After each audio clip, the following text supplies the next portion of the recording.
로마서 14장 20절부터 23절. 성경을 찾으신 분들은 성경으로 또 자막을 화면을 보시는 분들은 화면으로 함께 읽겠습니다. 시작.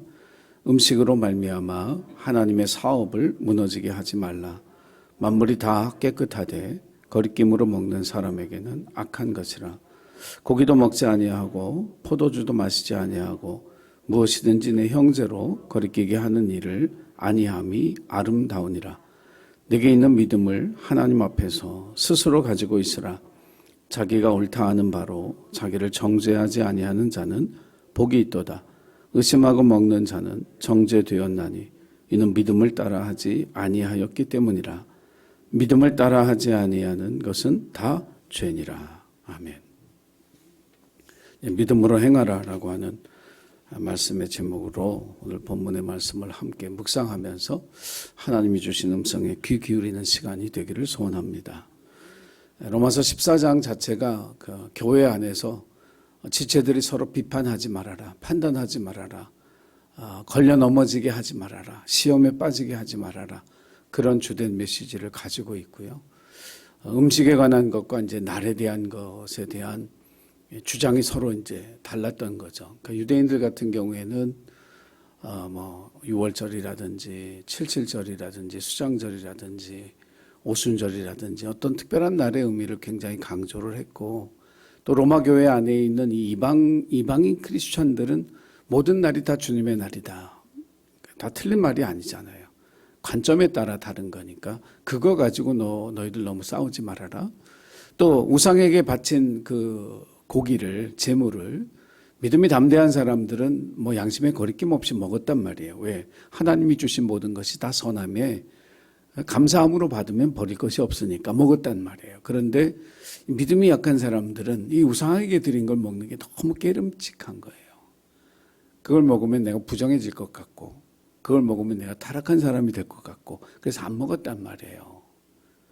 그러니까 믿음이 강한 사람들이 볼 때는 왜 저래? 왜 안 먹어? 하나님 주신 거 다 감사함으로 먹으면 되지. 왜 안 먹어? 이렇게 하다 보니까 서로 의견이 갈리는 거예요. 근데 여러분, 교회 안에서 믿음이 있는 사람들은 믿음이 없는 사람들을 돌봐야 돼요.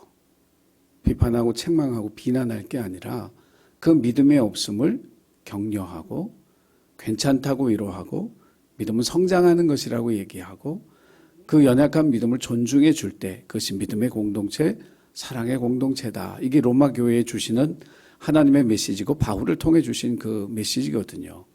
그러면서 오늘 이제 마지막 23절 말씀에 믿음을 따라하지 않는 것이 다 죄다. 그래서 되게 우리에게 좀 두려운 말씀이 되죠. 그래서 저는 이 말씀을 좀 뒤집어서 믿음으로 행하면 되지 뭐. 믿음을 따라하지 않는 게 죄라면 믿음으로 하자. 그러면 그게 의로운 것이고 그게 하나님 기뻐하시는 것이고 하나님께 복된 것이 되어지지 않을까 하는 그런 생각을 하면서 믿음으로 행하라 하는 이런 말씀의 제목을 잡았습니다. 자, 그리스도인은 세상을 살면서 우리가 하는 일이 다 주님의 일이라고 생각해야 돼요. 할렐루야. 집에서 가정의 일도 내가 하나님의 일을 한다. 내 직장에서 하는 그 일도 내가 하나님의 일을 하고 있다. 교회에서 하는 일도 마찬가지죠. 나 하나님의 일을 하고 있다. 이런 생각을 가지고 살아야 합니다. 왜냐하면 우리는 어디서나 하나님의 나라를 이 땅 가운데 오게 하고 그 나라를 세워가는 그 일을 하거든요. 가정에서도 해야 되고 직장에서도 해야 되고 교회 안에서도 해야 됩니다. 우리의 발걸음이 닿는 모든 곳에 그걸 해야 돼요. 그래서 오늘 본문의 말씀 속에도 너희 다툼 때문에 하나님의 사업을 무너지게 하지 말라, 이 말은 하나님의 사업, 하나님의 일이 잘 되게 해라. 너희가 할 일은 하나님의 일이 무너지게 하는 일이 아니라 하나님의 일이 잘 되게 하는 그 일을 너희가 해야 된다. 이렇게 말씀하고 있는 거예요. 여러분이 만약에 사업을 한다면 사업이 잘 돼야 될까요? 망해야 될까요? 잘 돼야죠. 뭐든지 하면 잘 돼야죠. 할렐루야. 잘 되길 바라면 어떻게 잘할 수 있을까요? 사업이 어떻게 하면 잘할 수 있을까요? 그거 알려주면 다 사업해야지. 실력이 있어야 돼요. 실력을 가져야 돼요. 그래야 내가 하는 일이 잘 됩니다. 여러분, 세상에서 뛰어난 어떤 기업가라든지 어떤 탁월한 발명가라든지 재능이 있는 이런 사람들을 보면 실력을 가지고 있어요. 그래서 그게 인정받는 거고 그가 하는 일들이 잘 되는 거죠. 그러니까 실력이 없는데 잘 되기를 바라는 건 뭐예요? 도둑놈. 공부 안 하고 성적 좋기를 바라는 사람 똑같은 거죠. 실력이 없는데 잘 되길 바란다. 이건 뭔가 잘못된 거예요. 실력을 갖춰야 되는 거예요. 그럼 하나님께서 우리에게 하나님의 일을 잘하기를 원하실 거 아니에요. 할렐루야. 그렇죠? 여러분에게 야, 너 하나님 일 못해도 돼. 이게 아니에요. 하나님은 우리가 하나님의 일을 잘하는 사람이 되길 원하셔요. 그러면 뭘 갖춰야 되냐면 믿음의 실력을 갖춰야 돼요. 우리 예신교회 가족들 한 분 한 분이 믿음의 실력 있는 사람들이 되시기를 주의 이름으로 축원합니다. 근데 믿음의 실력은요, 생각보다 쉽기도 하고 생각보다 어렵기도 해요. 그런데 믿음의 실력의 첫 번째는 뭐냐면 말씀의 깊이예요. 하나님의 말씀을 아는 지식이 풍성해져야 되는 것. 이게 말씀의 실력을 갖춘 그리스도인입니다. 왜 우리가 성경을 읽고 계속 묵상하고 왜 연구하고 왜 공부해야 되느냐? 간단해요. 성경 속에 하나님의 뜻이 담겨 있기 때문에. 그러니까 하나님이 기뻐하시는 일이 뭐고 하나님이 원하시는 것이 무엇인지를 하나님의 마음이 어떤 건지를 알려면 성경을 봐야 돼요. 그걸 알아야 하나님의 일을 하죠. 하나님의 뜻도 모르고 하나님의 일을 하는 사람이 어디 있어요? 사장의 뜻이 이건데 어느 직원이 엉뚱한 거 하고 있어봐요. 그럼 잘라야 돼요, 말아야 돼요? 단칼에 그냥. 내 뜻이 이건데 왜 너는 딴짓하고 있어? 그런 탄식이 나올 거 아니에요. 하나님이 우리를 보실 때, 야, 내 뜻은 이건데 왜 너는 딴짓하고 있어?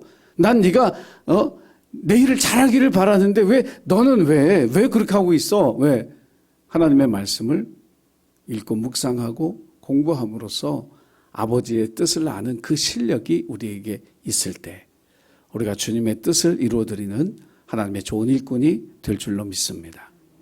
두 번째는 기도의 실력을 쌓아야 돼요. 기도의 실력을 가져야 됩니다. 여러분, 기도도 실력이에요. 실력 있는 사람이 기도예요. 새벽에 우리가 묵상하는 하함시 보니까 기도는 선택받은 자만이 한다는 거예요. 할렐루야. 여러분, 오늘 이 기도에 참석하신 여러분 한 분 한 분이 하나님이 선택하신 그런 하나님의 자녀인 줄로 믿습니다. 기도를 위해서 오늘 이 자리에 선택해서 불러주신 거예요. 누가복음 18장에 한 불의한 재판관에게 가서 막 호소하는 그 과부의 이야기를 시작하면서 누가복음 18장 1절에서 성경 우리에게 뭘 얘기하냐면 우리가 실망하지 않아야 될 이유.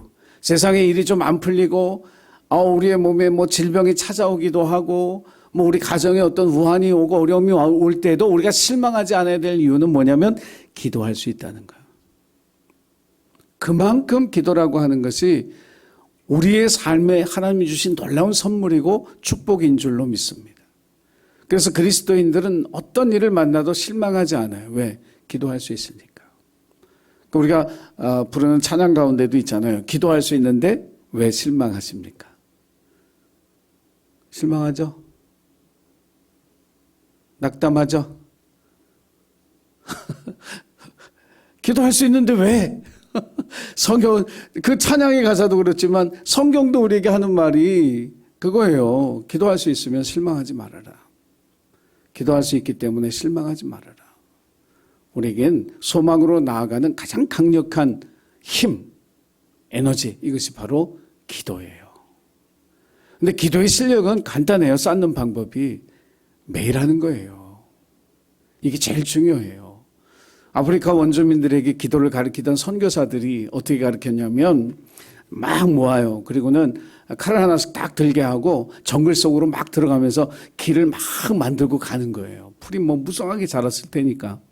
그리고 나서 정글로 한참을 들어온 다음에 이제 기도를 시키는 거예요. 여기 너 기도 자리, 여기 너 기도 자리, 넌 여기 기도 자리. 그러고 나서 거기에서 기도에 대해서 가르치면서 대신에 조건이 있다. 매일같이 이 자리에 와서 기도를 해라.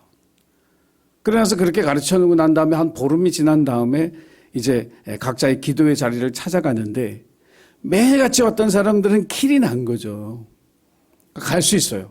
그런데 이게 하루라도 빠진 사람은 이게 정글에서는 풀이 그냥 갑자기 자라니까 자기 기도의 자리를 찾지 못하는 거예요. 똑같아요, 우리도. 여러분, 우리의 기도가 정말 하나님 앞에 나아가는 기도, 하나님 들으시는 기도가 되려면 기도의 길이 열려 있어야 돼요. 그 길에 잡초가 자라게 만들면 안 돼요. 그 기도의 길에 바위가 놓여지게 만들면 안 돼요. 매일같이 그 길을 가면서 그 길의 끝에서 주님 앞에 기도할 때 여러분 우리의 기도의 실력자가 되어지는 그런 하나님의 자녀가 되어질 줄 믿습니다. 세 번째 중요한 거예요. 이건 정말 중요해요. 자, 말씀의 실력을 갖추는 거 중요하고 기도의 실력을 갖추는 거 중요한데 우리가 믿음의 실력자가 되기 위해서 세 번째 있어야 될 게 뭐냐면 사랑의 실력자가 돼야 돼요. 사랑의 풍성함이 있어야 돼요. 사랑의 넉넉함이 있어야 돼요. 여러분 예수 믿는 사람이 말씀도 너무 잘 알아요. 기도도 너무 잘하는데 사람이 쌀쌀해. 좋은 그리스도인이에요? 말씀도 많이 알고 기도도 열심히 하면 사람이 따뜻해야죠. 다가설 수 있는 사람이 돼야지 거리감을 느끼게 하는 그런 사람이 되면 안 되는 거예요. 예수님은 사랑의 사람이잖아요. 사랑으로 이 세상에 오셨잖아요. 하나님은 사랑이시라. 그런 그의 자녀된 우리도 사랑의 풍성함과 능력을 갖는 나누고 베푸는 일을 기뻐하고 내게 주신 것을 감사하며 어떻게든지 다른 이들을 향해서 기도해주고 마음을 주고 시간을 내어주고 내가 가진 것을 주기 위해서 살아가는 그 사랑의 실력자가 되어지는 사람. 그 사람이 바로 믿음의 실력자가 되고 하나님의 일을 무너지게 하는 사람이 아니라 견고하게 세우는 사람이 되어질 줄로 믿으시기 바랍니다. 잠깐 시간이 길어졌지만 더 해야 될 게 있어요. 뭐냐면 자, 그럼 이렇게 믿음의 실력을 갖춰야 되는데 동시에 하나님의 사업을 무너뜨리는 일을 하면 안 되는 거예요. 그러니까 우리가 해야 될 일이 있으면 하지 않아야 될 일도 있는 거예요. 그렇죠? 그래서 우리가 말씀 열심히 읽어야 되고 기도 열심히 해야 되고 사랑의 풍성함도 갖추도록 노력해야 되지만 동시에 하지 않아야 될 세 가지 중요한 일이 있어요. 그 첫 번째가 뭐냐면 교만이에요. 절대로 좀 자기 의와 자기 자랑 이 함정에 빠지면 안 돼요. 우리는 철저하게 겸손하고 낮아진 예수님이 십자가에 죽기까지 그렇게 복종하시고 낮아지신 것처럼 우리가 낮아짐의 이 은혜, 이 겸손함을 잃어버리면 하나님의 사업을 무너뜨리는 사람이 되는 거예요. 성경은 교만에 대해서 뭐라고 얘기하냐면 교만은 멸망의 선봉이라고 그랬어요. 하나님께 버림받는 첫 번째 지름길 교만해지는 거예요. 그래서 저와 여러분은 항상 우리가 자기 자신만을 생각하면서 믿음의 생활을 하면 안 되고요. 나보다 믿음이 연약하고 믿음을 시작한 사람들을 항상 염두에 둬야 돼요. 여러분 그래서 내 자신의 믿음을 항상 생각하면서 이제 믿음을 시작한 사람, 믿음이 연약한 사람 그런 사람들을 항상 의식하는데 절대로 교만해서는 안 된다라고 하는 거예요. 두 번째는 정직해야 돼요. 하나님 앞에 정직하고 투명해야 돼요. 하나님의 일은 어둠의 일이 아니라 빛의 일이에요. 드러나는 일이에요. 거짓과 위선은 언젠가 드러나게 돼 있어요. 그것은 영원히 우리를 가려주거나 숨겨주거나 감춰줄 수가 없는 거예요.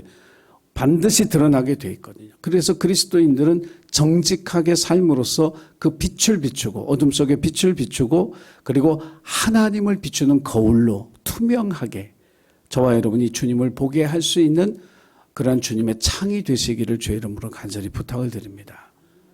그래서 정직해야 돼요. 세 번째는 진리를 왜곡하면 안 돼요. 이게 사람이 경험이 많아지면 약간 좀 쉽게 생각하는 게 있어요. 자기 해석이 들어가요. 그러면 안 된다는 거예요.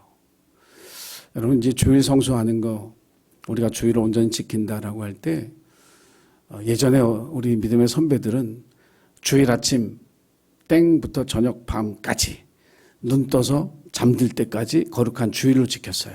자, 근데 여러분 한번 생각해 보세요. 주일 그러면 여러분이 거룩하게 지키는 주일은 어디서부터 어디까지일까요?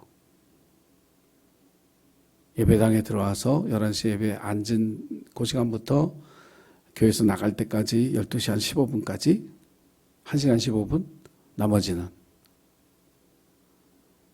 그냥 보통 날하고 똑같이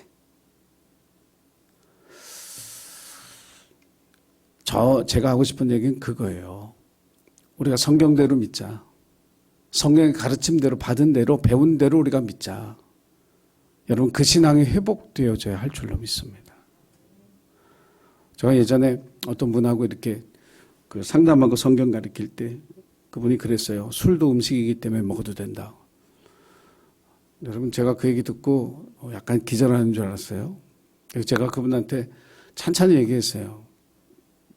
한번 따져보자고. 그러니까 술이 음식이냐 아니냐 이거 따지는 얘기가 아니라 자 2020년도에요. 교통사고로 인해서 죽은 사람이 278명이에요. 어떤 가장이 죽었겠죠.